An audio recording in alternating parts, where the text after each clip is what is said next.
Now, here's why I think the 76ers should definitely move on from Joel Embiid and Paul George. So the title window is already closed. Joel Embiid is 31, injury prone, and has never made it past the second round. Paul George is 34, and while still elite, he's past his prime and declining, especially with recent injuries. Now, the Sixers did try going all in, firstly with Harden, then Ben Simmons, then Jimmy Butler, and now Paul George, and it all hasn't worked.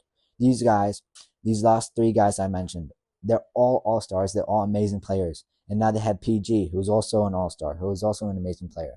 I don't understand how none of that can work. So I think it's time to face the truth. This duo in Philly won't win a ring at all. Now, health is always a risk. Embiid had played just 39 games last season. Knee surgeries and wear and tear are definitely catching up. Now, Paul George also had multiple injury setbacks and missed 24 games last season. And you cannot build a championship core on two stars who are unavailable when it matters. Now, the roster around them is getting better. I mean, outside of Maxey, the supporting cast is good, I guess. You know, you got VJ Edgecombe, you have Quentin Grimes, who's really showing up now. The Sixers don't particularly have the flexibility to compete with the Boston, New York, Cleveland, or even Milwaukee. Now, the cap space is tight, and the East is only getting stronger. I mean, we saw it with this season. The Raptors and the Pistons are really, really good, and no one was really expecting that except for me, of course. You can go watch a video on that. I was ranking the top 10 teams in the East, so check that out.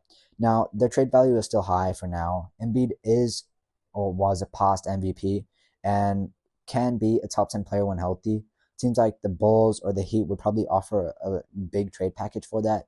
Now, Paul George is a 3-and-D skill set and it still holds strong value for contenders. Maybe the Magic, maybe the Warriors. I'm not sure. We'll see.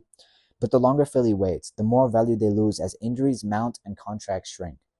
Now, a rebuild around Maxey makes more sense, but not particularly just Maxey, also VJ and Quentin Grimes. They got to figure something out with that.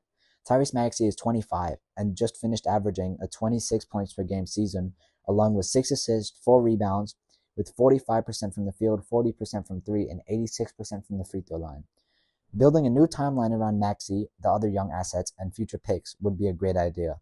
So trading Embiid and PG now would definitely give you multiple first-round picks, young talent, and lots of cap space because we know Podcast P is on a massive contract.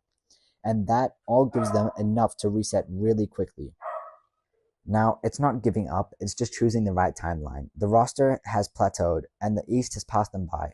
The Sixers have one of the best young guards in the league, and they need to build around him before it's too late. Thank you guys for watching, and I'll see you in the next video.